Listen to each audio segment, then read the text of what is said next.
नमस्कार, मैं हूं दीपाली राणा। आप देख रहे हैं बंधन म्यूचुअल फंड प्रेजेंट फायदेमंद फंड्स को पावर्ड बाय बीएसई। और आज के शो में हम चर्चा करेंगे Altiva equity ex top 100 long short fund की।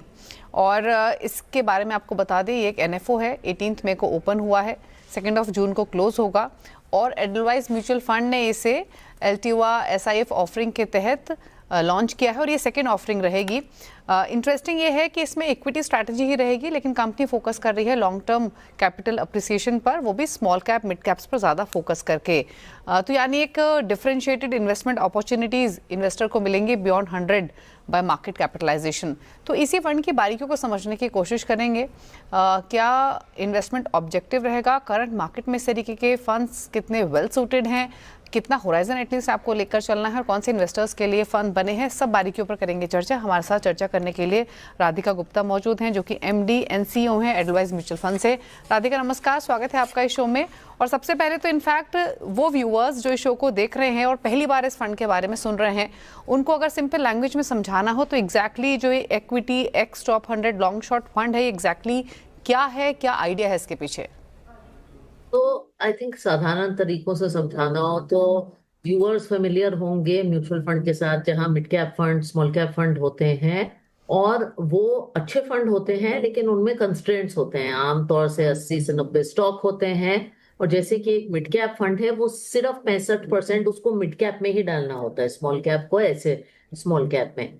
और कुछ लोग फेमिलियर होंगे पीएमएस स्ट्रेटेजीज के साथ, जिनमें फ्लेक्सिबिलिटी बहुत है लेकिन टैक्सेशन एफिशिएंट नहीं है। ये बीच का प्रोडक्ट है। ये आपको एक small mid micro investment opportunity देता है, जिसमें fund manager mid small micro करने की पूरी फ्लेक्सिबिलिटी रखता है। थोड़ा एक कॉन्सेंट्रेटेड पोर्टफोलियो बनाता है 35 से 40 स्टॉक्स का। और क्योंकि ये सिर्फ प्लेटफॉर्म के जरिए आ रहा है, आपको पूरी टैक्सेशन एफिशिएंसी, कैपिटल गेन्स जो पीएमएस में म्यूचुअल फंड में मिलती है, वो आपको एसआईएफ के जरिए मिलेगी। तो ये टैक्स एफिशिएंट कॉन्सेंट्रेटेड स्मॉल और मिड कैप अपॉर्चुनिटी। ओके अच्छा, जो ये mid small cap micro strategy है, इस पर भी मैं चर्चा करूंगी। लेकिन राधिका जी, जब भी हम बात करते हैं एक्विटी इन्वेस्टमेंट की स्पेशली, तो सबसे इंपॉर्टेंट होती है टाइमिंग, कि आप किस टाइम इन्वेस्ट कर रहे हैं, किस प्रोडक्ट में इन्वेस्ट कर रहे हैं। कंसीडरिंग जो मार्केट है इस समय, ऐसे समय में इस प्रोडक्ट को लॉन्च करने के पीछे की आपकी स्ट्रैटेजी क्या है? बेसिकली जो टाइमिंग है वो किस तरीके से वेल सूट करती है आपके हिसाब से? हमारी कोशिश at Edelweiss mutual fund and at Altiva SIF हमेशा ये रहेगी कि चाहे फंड रेजिंग का अच्छा टाइम हो या ना हो, वो हमारे हाथ में नहीं है, लेकिन निवेश करने के लिए टाइम थोड़ा सा अप्रोप्रिएट होना चाहिए। फंड्स को टॉप ऑफ द साइकिल पे लेके ना है। अब जैसे कि सब जानते हैं, पिछले 3-6 महीने में बाजार में बहुत वॉलेटिलिटी रही है, बैड न्यूज रहा है, कंसर्न रहा है। तो एक ऐसा टाइम है जहां लोग चिंतित हैं। लेकिन मैं ये भी कहूंगी कि जो बहुत सारी बैड न्यूज है, चाहे ऑयल की प्राइसिंग हो या जियो पॉलिटिक्स है, वो प्राइस इन हो गई है। और जो mid and small cap segment है जिसमें ये फंड फोकस करता है, उसके वैल्यूएशन काफी करेक्ट हो गए हैं। मिड कैप वैल्यूएशन किसी पॉइंट पे 1 स्टैंडर्ड डिविएशन अबव मीन से थे, अभी वो एवरेज पे आ गए हैं। ऐसे स्मॉल कैप में भी करेक्शन हुआ है। तो हमें लगता है मिड और स्मॉल कैप इन्वेस्टिंग में अगर आप 5 से 7 साल का होराइजन लेके चलें, तो आज वैल्यूएशंस काफी मॉडरेट हो गए हैं।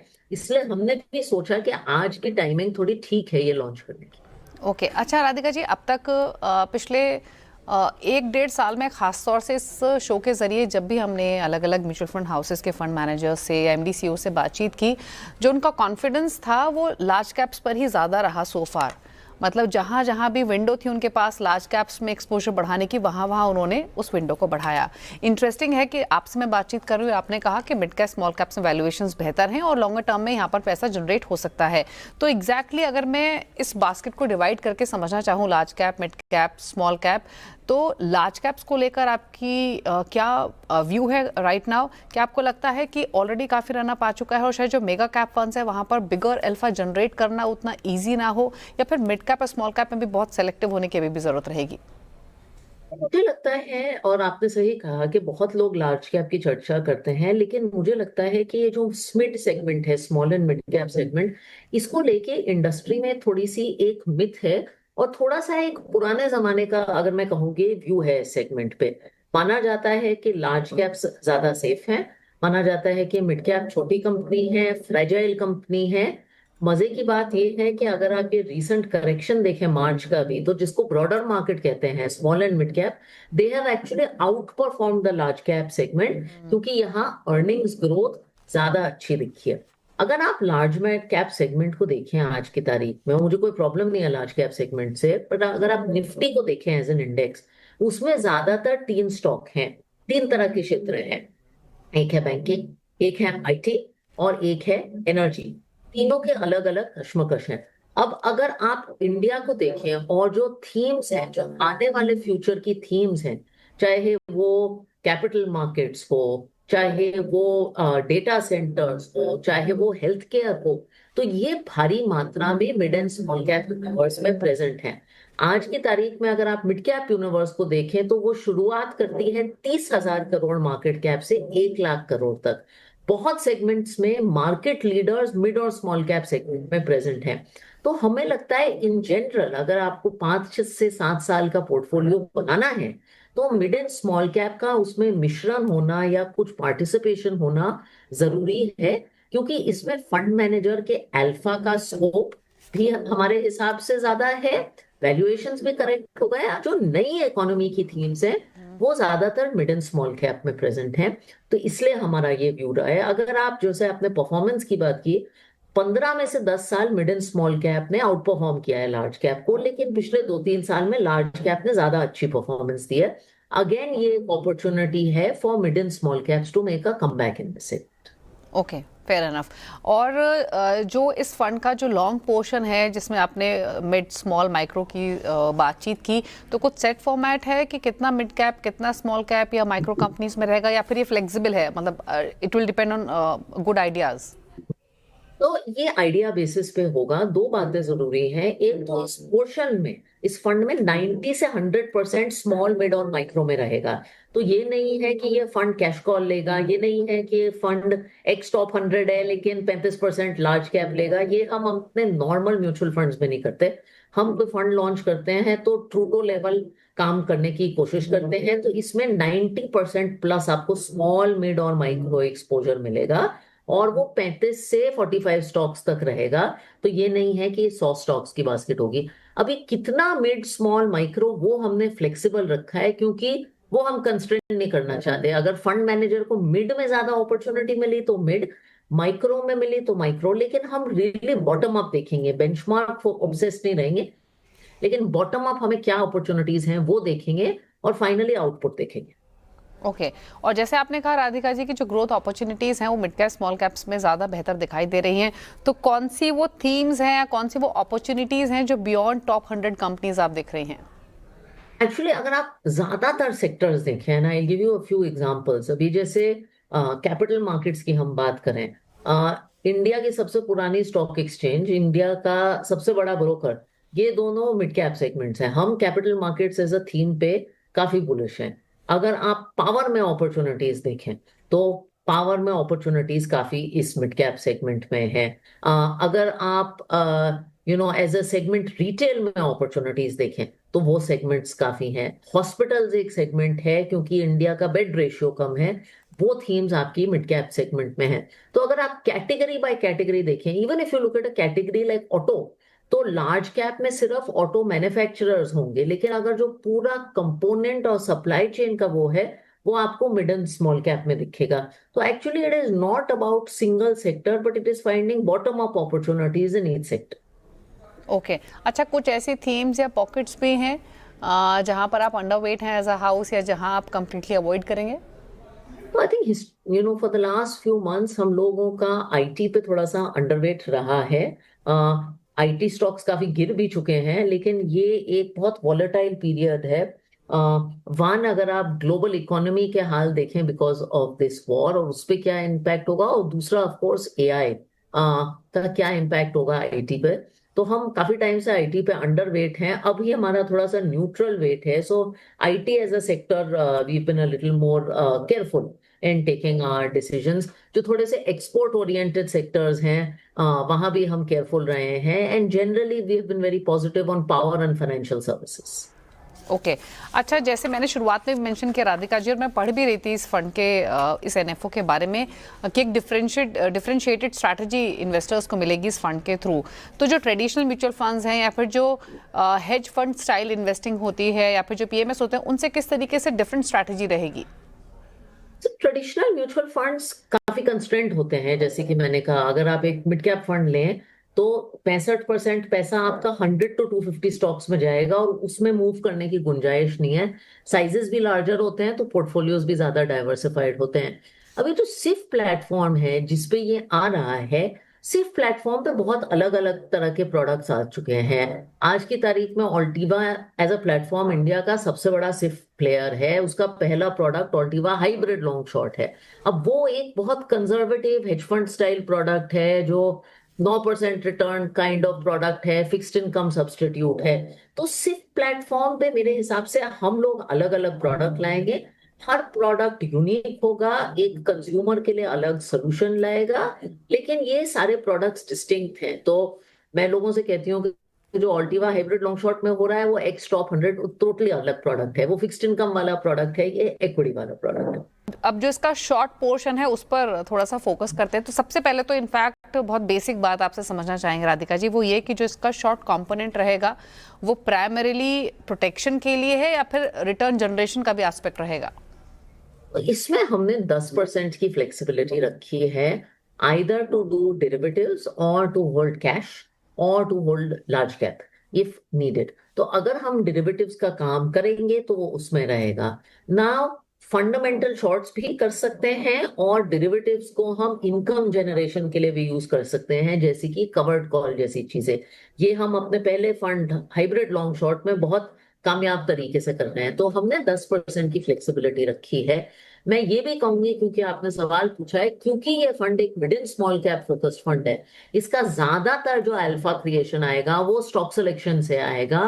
डेरिवेटिव कंपोनेंट छोटा रहेगा इस फंड में। हमारे पहले फंड में डेरिवेटिव कंपोनेंट बहुत बड़ा है, लेकिन हमें लगता है कि मिड एंड स्मॉल कैप में फंडामेंटल शॉर्ट करना पॉसिबल है, लेकिन मुश्किल है सबसे पहले, और एफएनओ यूनिवर्स भी ज्यादा लिमिटेड है। इंटरेस्टिंग। तो यहाँ पर जो भी चर्चा हुई तो क्लियरली एक आइडिया तो मिला इस फंड के थ्रू।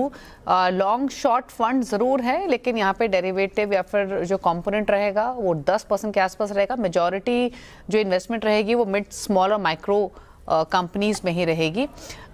रुक रहे इसी के साथ एक ब्रेक के लिए, लौटेंगे तो और बातें समझने की कोशिश करेंगे राधिका से। पहला तो ये जानने की कोशिश करेंगे कि एक इन्वेस्टमेंट होराइजन एक व्यूअर का कितना होना चाहिए, पोर्टफोलियो में कहाँ प्लेसमेंट हो सकती है इस पर्टिकुलर फंड की, किस तरीके के इन्वेस्टर्स इसे ले सकते हैं risk appetite point of view से, इस सबको भी समझेंगे। लेकिन एक छोटे से ब्रेक के बाद आपका स्वागत है। आप देख रहे हैं बंधन म्यूचुअल फंड प्रेजेंट फायदेमंद फंड्स को पावर्ड बाय बीएसई, और आज हम बात कर रहे हैं Altiva equity ex top 100 long short fund की। और इसी पर बातचीत करने के लिए राधिका गुप्ता हमारे साथ मौजूद हैं, जो कि एमडी एंड सीईओ हैं एडलवाइस म्यूचुअल फंड से। राधिका, ब्रेक के बाद एक बार फिर से आपका स्वागत है। अच्छा, एक और इम्पॉर्टेंट क्वेश्चन, पिछले कुछ सालों में हमने देखा है कि इंडेक्स फंड का चलन काफ़ी रहा है, इन्वेस्टर्स का भी काफ़ी कॉन्फिडेंस इंडेक्स फंड पे रहा है, बट डू यू थिंक कि अगेन जो रुझान है वो डेडिकेटेड कैटेगरीज या डेडिकेटेड सेगमेंट्स पर ज़्यादा यहाँ से रहेगा रिटेल का?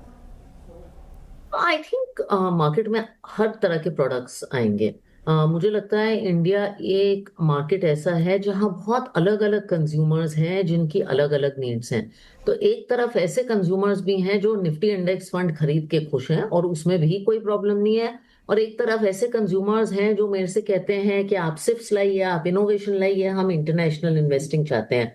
तो I think different strokes for different frocks, जो आपको समझ आता है, जो आपकी नीड को यूज करता है, वो अच्छा है। मैं कभी मार्केट में डिबेट्स में नहीं पड़ी हूँ कि एक्टिव ज्यादा होना चाहिए, पैसिव ज्यादा होना चाहिए। आई थिंक मार्केट में बहुत अच्छे इंडेक्स फंड्स भी हैं, लेकिन बहुत अच्छे ऐसे एक्टिव फंड्स हैं, सिफ्स हैं, जो कस्टमर्स को बहुत वैल्यू जनरेट कर रहे हैं। एज एक्टिव मैनेजर्स हमारा काम है कि हम बेंचमार्क को बीट करें, कस्टमर को अल्फा दें, तभी लोग हमारे पास आएंगे।